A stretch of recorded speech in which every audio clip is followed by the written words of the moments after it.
우리 주님의 말씀입니다. 경청하십시오.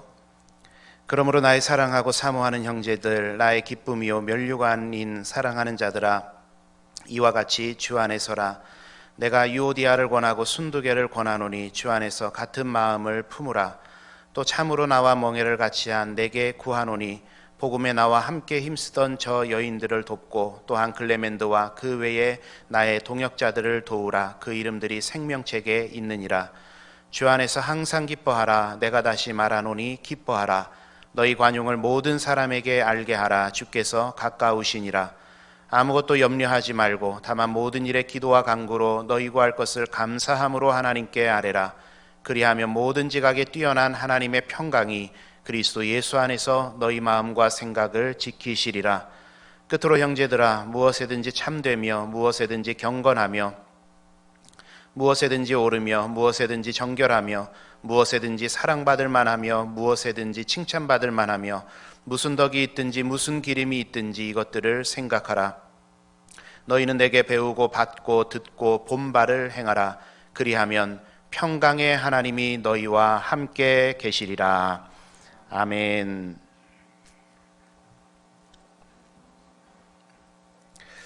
오늘 이 말씀을 근거로 해서 평강의 하나님이 함께 계시리라 라는 제목으로 하나님의 말씀을 함께 나누겠습니다. 헤어지면서 만나서 인사도 나누고 또 자유롭게 찾아뵙고 또 찾아도 오시고 그랬으면 참 좋았을 텐데 상황이 그렇게 참 녹록지가 않습니다. 이 시대를 살면서 평강이 사라진 시대를 우리가 살고 있구나라는 생각을 하게 되었습니다. 살고 있다는 표현보다 살아내고 있다는 표현이 더 어울릴 그런 상황입니다. 힘들고 어려운 시기입니다. 정치 경제로 인한 어려움은 이미 우리에게 익숙한 것이 되었을 정도로 항상 있어 왔던 것입니다마는 전염병으로 인해서 이렇게까지 우리의 삶이 위축되고 신앙생활이 위축되는 것은 우리가 경험해 보지 못한 일이라서 더욱더 당황스럽고 안타깝게 그지없습니다. 거기에 이 전염병으로 인해서 경제는 더더욱 어려워졌고 또 총선까지 맞물리면서 정치는 이것을 이용해서 더욱 색깔 논쟁하느라 우리 마음을 어렵게 하고 또 귀를 따갑게 하고 있는 그런 실정입니다. 성도님들을 주중에 만날 수 없어서 맡은 교구의 성도님들께 우리 목사님들이 계속해서 한 분 한 분 안부를 묻고 전화 신방을 했습니다. 그때 계속 대화하면서 들었던 생각은 얼마나 힘드실까 하는 것입니다. 자영업을 하시는 분들, 장사 안 되는 것은 두말할 것도 없고요. 연로하신 분들은 집에서 바깥에 출입도 못 하시고 계속해서 집안에만 계시느라 힘드시고, 또 자녀 키우는 어머니들께서는 우리 자녀들 또 삼시세끼 헤매기고 또 하루 종일 같이 있어야 되는 것, 그것도 참 고역이라는 그런 이야기도 들었고요. 또 두말 하겠습니까? 우리 아버지들께서는 경제의 일선에서 오는 부담감 몸소 막아내시면서 그 부담들 다 떠안으시고 참 뭐라고 위로를 드려야 될지 통화하면서 먹먹했던 그런 기억들이 있습니다. 더욱이 이렇게 어려울 때 우리 공동체된 교회가 모여서 서로의 안부를 묻고 신앙으로 또 믿음으로 승리하기 위해서 함께 격려하고 위로하고 보듬어 안아줘야 되는데 교회조차도 또 만날 수도 없고 모일 수도 없고, 그래서 우리 다 그렇게 생각하지 않았습니까? 교회가 우리의 안식처다 그렇게 알고 여기며 살아왔는데 그것도 참 할 수 없어서 너무 힘든 그런 시기입니다. 이러한 때에 우리가 신앙인으로서 그리스도인으로서 어떻게 살아갈 것인가, 이 시대를 어떻게 믿음으로 살아낼 것인가에 대해서 오늘 빌립보서의 말씀을 통해서 조명해 보고자 합니다. 빌립보 교회는 여러분 아시는 것처럼 바울이 소아시아에서 유럽으로 전도의 영역을 확장할 때 가장 먼저 세워진 교회입니다. 그리고 그 교회를 세울 때 가장 많은 헌신을 한 인물이 자주색 옷감 장사를 하는 루디아라는 여인이었습니다. 아무래도 개척을 할 때의 주도적인 인물이 여성이어서 그랬을까요? 이후에 빌립보 교회가 세워지고 그 교회가 사명을 감당하는 일에 있어서도 여성들이 주도적인 역할을 했던 것으로 보입니다. 오늘 본문에 등장하는 유오디아라는 여성과 순두계라는 여성도 마찬가지입니다. 바울이 이 편지를 쓰면서 그 교회에 대해서 문제를 다루고 있을 때 이 두 명의 이름을 언급하면서 그 문제를 다루고 있는 것을 보면 당시 빌립보 교회에 꽤나 영향력 있는 그런 여인이었음에 틀림없습니다. 그런데 이 두 여인에게 문제가 있었습니다. 어떤 문제가 있었는지에 대해서는 성경이 정확하게 적고 있지는 않습니다만은 앞에 있는 정황들을 추론해 볼 때에 어떤 문제였는지는 짐작은 할 수가 있습니다. 앞장이었던 2장에 바울이 빌립보 교회의 상황과 정황에 대해서 걱정을 하면서 권면하는 말이 있는데 이런 내용입니다. 첫째는 마음을 같이하여 사랑을 가지고 같은 사랑을 가지고 뜻을 합하여 한 마음을 품어라. 둘째는 무슨 일이나 다툼이나 허영으로 하지 말고 오직 겸손한 마음으로 나보다 남을 낮게 여기면서 일해라. 세 번째는 또한 자기 일을 돌보는 것처럼 다른 사람의 일을 돌보아 주어라. 이런 권면을 하고 있습니다. 바울이 이러한 내용의 권면을 하는 이유는 이와는 정반대의 일들이 빌립보 교회 안에 그리고 특별히 이 두 여인 사이에 일어나고 있었기 때문입니다. 무엇일까요? 마음이 하나가 되지 못하고 마음이 갈라졌습니다.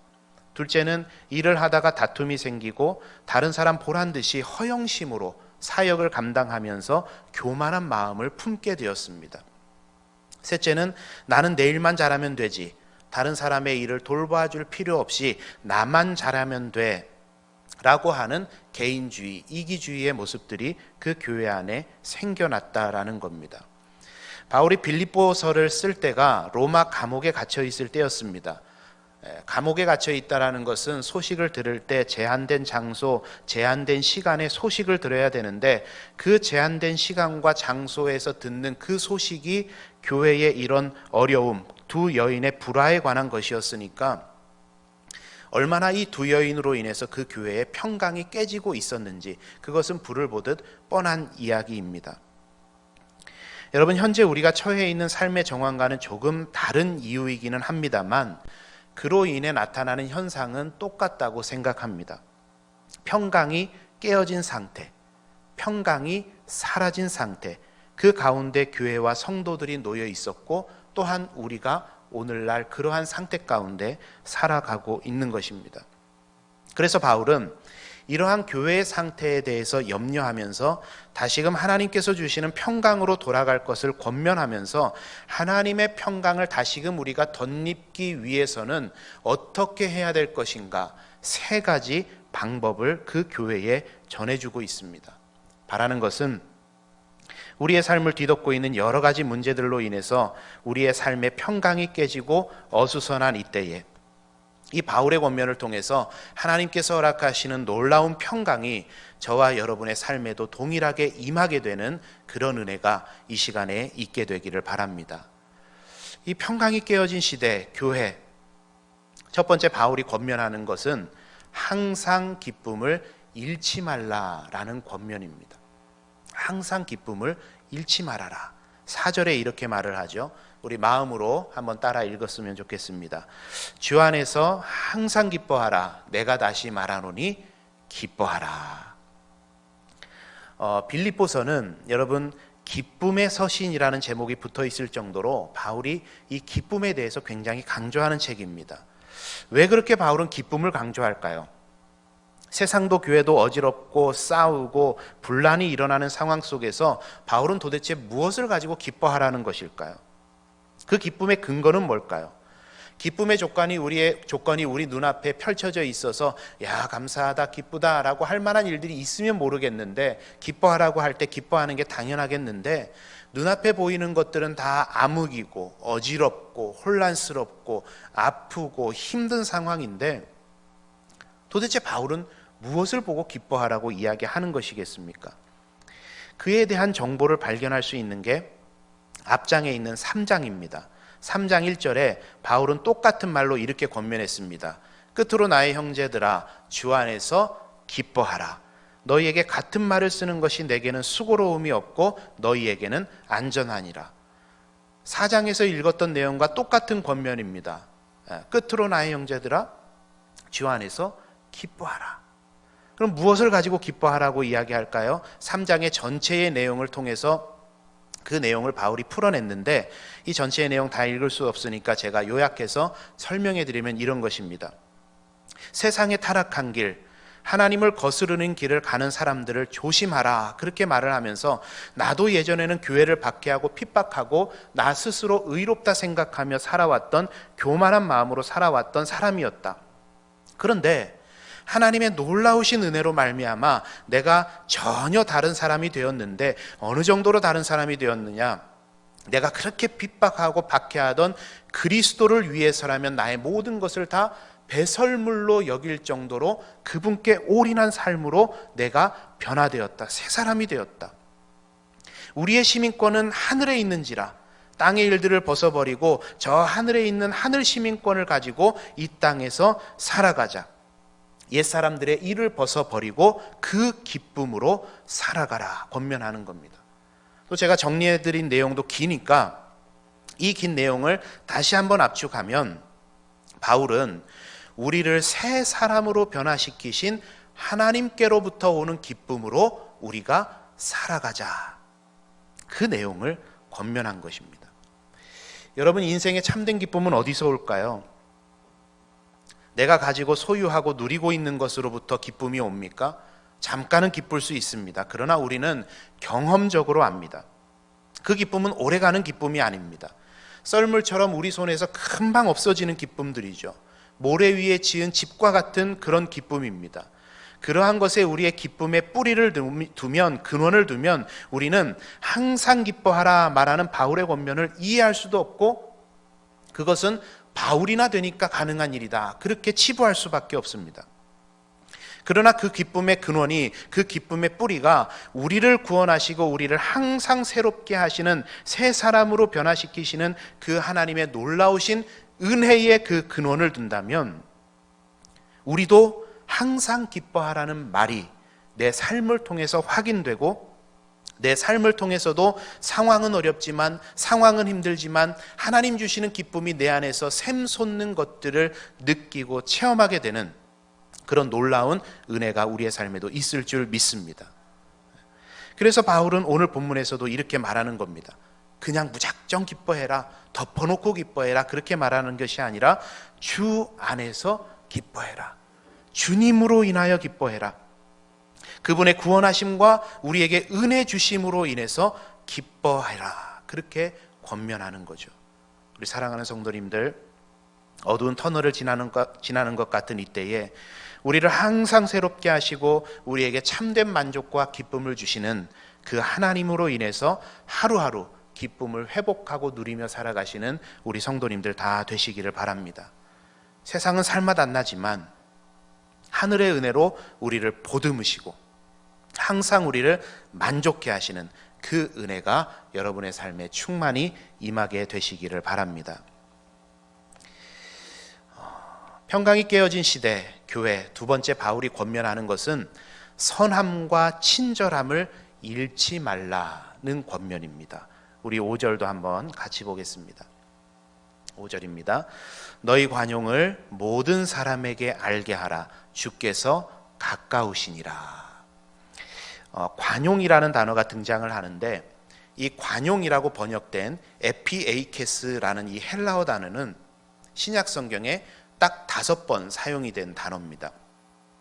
그런데 이 단어가 5번 신약 성경에 쓰여질 때 그 내용들이 모두 다 어떤 배경을 가지고 있냐면, 다투고 구타하고 비방하고 편견이 난무하고 거짓이 들끓는 환경에서 관용을 나타내라, 이렇게 쓰여져 있습니다.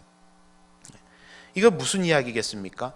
관용이라는 건 이런 것이라는 거죠. 어두운 세상 가운데 상황이 어렵고 힘들지만 그 속에서 빛과 같이 나타나고 드러나라는 의미를 가진 단어입니다. 그래서 오늘 5절, 이 본문의 5절의 말씀을 쉬운 성경에서는요, 선하고 친절함이라고 번역을 합니다. 그리고 성경학자들은 이 에피에이케스라는 이 단어를, 관용을 그리스도인을 특징 지어주는 모습이다, 이렇게 정의를 했습니다. 이 선하고 친절함은 동료 신자들뿐만이 아니라 세상의 모든 사람들에 의해서 발견되고 인정되어야 하는 그리스도인의 모습이다. 다른 말로 하면 뭘까요? 어지럽고 혼탁하고 다투고 분열되고 비방하고 편견과 거짓이 들끓는 세상에서, 평강이 깨어진 세상에서 우리 그리스도인들이 선함과 친절함으로 빛나야 하고 빛나야 할 지금이 그때라는 이야기입니다. 예수님도 그래 말씀하시지 않습니까? 너희 빛이 사람들에게 비치게 하여 너희 착한 행실로 하늘에 계신 너희 아버지께 영광을 돌리게 하라. 우리가 하나님을 전하는 게 어려운 일이 아니라 우리가 삶을 통해 착한 행실로 선함과 친절함으로 이 어려움의 시기를 보내면, 우리 삶의 자리에서 그렇게 보내면 많은 사람들이 자연스럽게 하나님을 보게 된다라는 겁니다. 요즘 이 코로나로 인해서 교회가 욕을 참 많이 먹습니다. 교회 때문에 확산된 것도 아니고 교회 때문에 이 지경 된 것도 아닌데 교회라는 이유로 비판받고 감시의 대상이 된 것이 참 유감스럽습니다. 또 반면에 교회가 이런 어려운 때에 사회적인 책임도 해야 되고 반응을 보여야 함도 지당합니다. 교회가 어떻게 해야 하니 많이, 이렇니 저렇니, 여러분 이미 많이 들으셨을 겁니다. 많이 들으셔서 귀가 많이 피곤하실 겁니다. SNS를 통해서 너무 많은 이 다른 극단의 정보들이 돌고 있어서 그에 대해서 제가 한마디를 보태지는 않겠습니다. 그러나 우리가 기억해야 될 것은, 명심해야 될 것은 교회된 그리스도인으로서, 한 명의 교회로서 우리가 전공법으로 가야 됩니다. 그게 뭡니까? 우리 삶의 빛으로 세상 가운데 드러나는 것입니다. 여러분의 삶의 자리에서 한마디의 말이, 여러분의 삶의 자리에서 한 번의 행동이, 여러분의 삶의 자리에서 한 번의 선택이, 한 번의 표정이, 한 사람과의 관계가, 그 모든 것이 빛으로 드러나야 되고 드러나고 있음을 기억하라는 말씀입니다. 이 한 주가 저와 여러분이 빛과 같이 드러나는 복된 한 주가 되시기를 원합니다. 그래서 세상은 어지럽고 세상은 어수선하고 평강이 깨어진 이 시대를 우리가 살고 있지만, 우리로 인하여서, 저와 여러분으로 인하여서 공동체가 복을 받고 살만 나는 세상으로 변화되게 되는 그런 은혜가 저와 여러분에게 있게 되기를 바랍니다. 마지막으로 세 번째입니다. 평강이 깨어진 시대, 바울이 권면하고 있는 것은 염려를 뒤로하고 모든 일에 감사함으로 기도하며 간구하라 명령하고 있습니다. 우리 함께 6절 보겠습니다.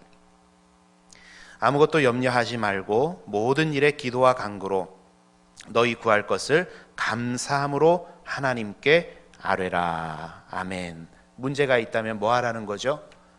기도하라는 겁니다. 여러분, 기도가 문제를 해결해 주나요? 네. 정부의 시책에 의해서 우리가 마스크를 쓰고 있어서, 기도가 문제를 해결해 주나요? 기도가 응답되나요? 듣기로 우리 교회 중보기도팀에서 저 담임 목회 나가라고 기도를 많이 해주셨다는 그런 말을 제가 전에 들었습니다. 정말 감사드리고, 또 어제는 한 권사님과 통화하는데 권사님께서도 저 담임 목회 잘 나가도록 기도해 주셨다는 이야기 하시면서, 목사님 담임 목회 나가시는데 저한테도 지분이 있습니다, 그러셨습니다. 정말 감사드립니다. 저한테 말은 안 하셨지만 또 저를 위해서 기도해 주신 모든 분들 감사합니다. 기도가 응답되네요, 그죠? 기도 응답되죠. 문제가 해결됩니다. 그런데 기도의 응답이 즉각적일 때도 물론 있습니다만은, 우리가 신앙생활 해보면서 기도생활 해보니 어떠시든가요? 저는 한번 보니까 즉각적으로 기도가 응답되기보다는 많은 시간이 걸려서 기도가 응답되는 일들이 더 많았던 것 같습니다. 기도가 결과물이 나오기까지 제법 시간이 걸립니다. 그리고 응답되기까지, 그런데 그 응답되기까지 그 오랜 시간 동안에 우리에게 어떤 변화가 생깁니다. 그거 알고 계십니까? 경험해 보셨습니까? 기도를 하다 보니까 문제가 해결되는 것도 해결되는 것이지만 내가 변하게 되더라고요. 기도하다 보니까 인내할 줄 알게 되고요. 기도하다 보니까 사랑할 줄도 알게 되고요. 기도하다 보니까 하나님의 뜻을 살피게 되고요. 기도하다 보니까 하나님의 시간표도 볼 줄 알게 되고요. 기도하다 보니까 사명에 대해 십자가 질 줄도 알게 됩니다. 기도하다 보니까 나에게 그런 변화들이 생기죠. 여러분, 그게 기도가 실제적으로 우리에게 작용하는 첫 번째 힘입니다. 여러분, 기도를 뭐라고 배우셨습니까? 주구장창 내 것을 하나님께 아뢰면서 하나님 이것 들어주십시오, 내 뜻을 하나님 앞에 관철시키는 것이 기도입니까? 그렇게 안 배우셨죠. 기도는 하나님의 뜻을 내 뜻이 되게 해달라는 게 기도의 첫 번째 제목입니다. 그래서 오늘 6절에 기도하라고 하면서 바울은 7절에서 뭐라고 이야기를 했습니까? 그리하면 모든 지각에 뛰어난 하나님의 평강이 그리스도 예수 안에서 너희 마음과 생각을 지키실 것이다.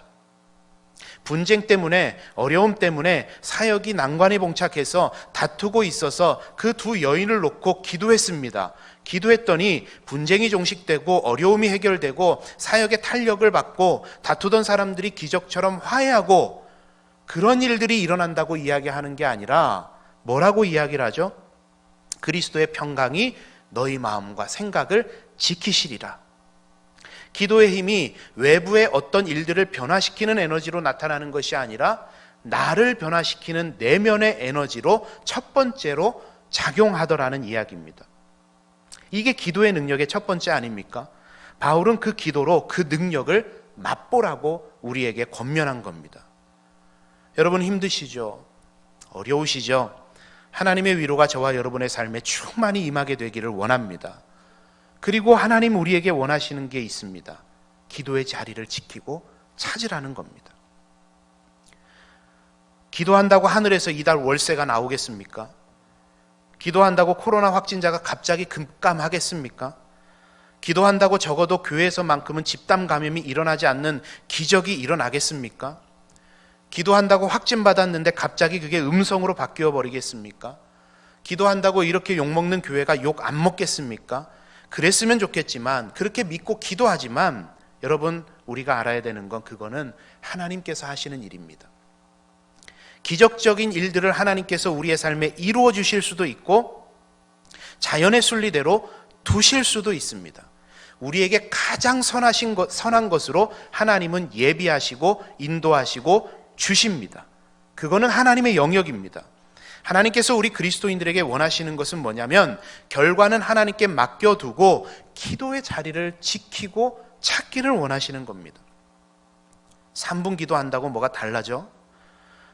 벌써 자리에 누웠는데 누워서 기도하면 하나님 들으시겠어? 파자마 바람에 기도하면 하나님 들으시겠어? 1만 번 기도탑 뭐 이거 하는 게 의미가 있어?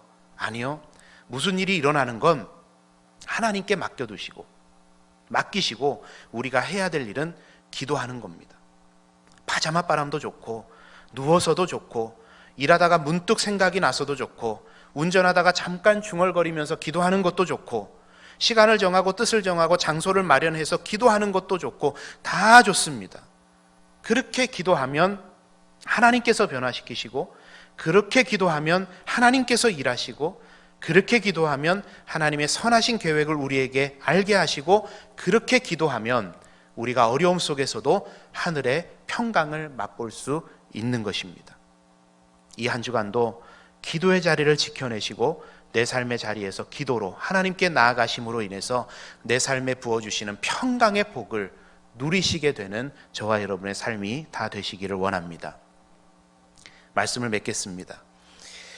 오늘 빌립보서에서 말하고 있는 이 평강이라는 단어, 헬라어로 에이레네라고 하는 단어입니다.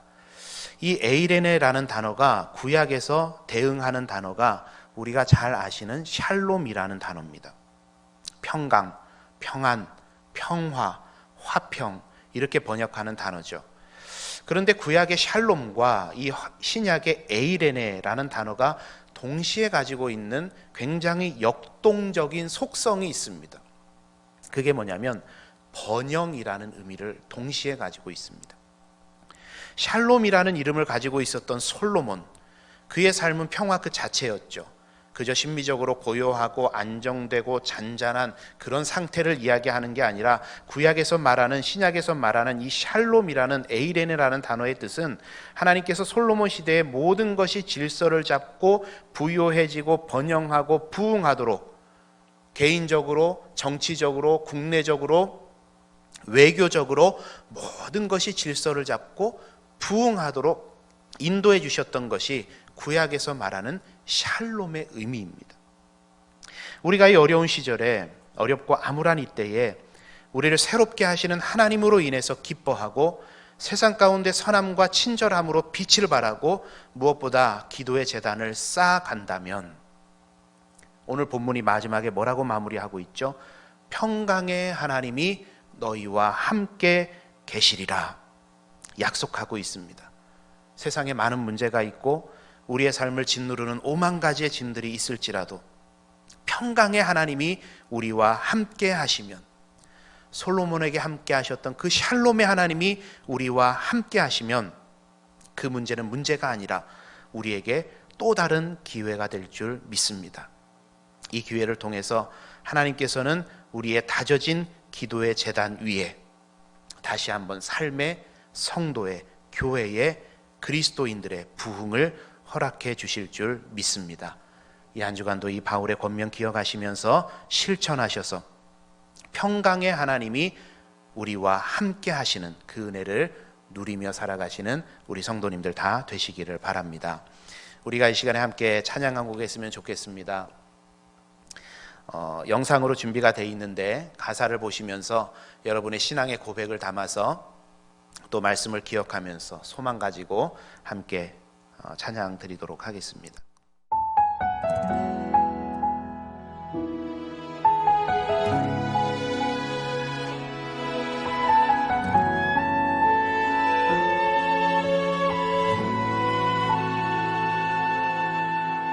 이 세상을 살아가는 동안에 나의 힘을 의지할 수 없으니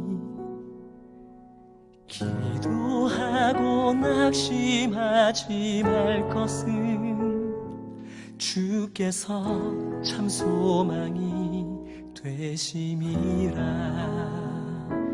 하나님의 꿈이 나의 비전이 되고 예수님의 성품이 나의 인격이 되고 성령님의 권능이 나의 능력이 되길 원하고 바라고 기도합니다.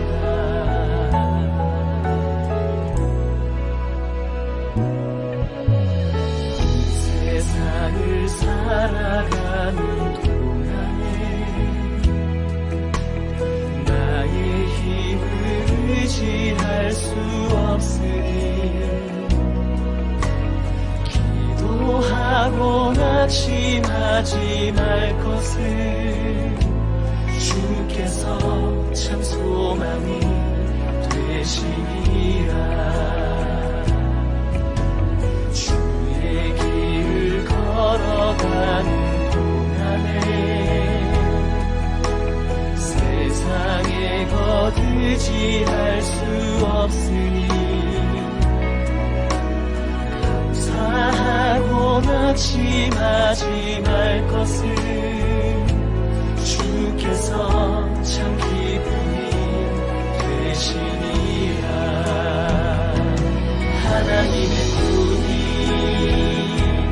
나의 비전이 되고 예수님의 성품이 나의 인격이 되고 성령님의 권능이 나의 능력이 되길 원하고 바라고 기도합니다.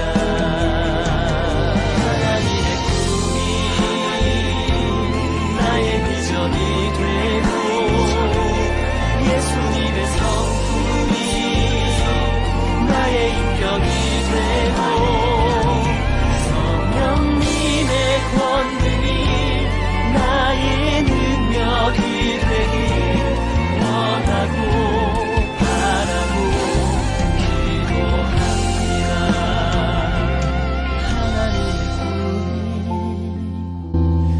나의 비전이 되고 예수님의 성품이 나의 인격이 되고 성령님의 권능이 나의 능력이 되길 원하고 바라고 기도합니다. 아멘. 함께 기도하겠습니다.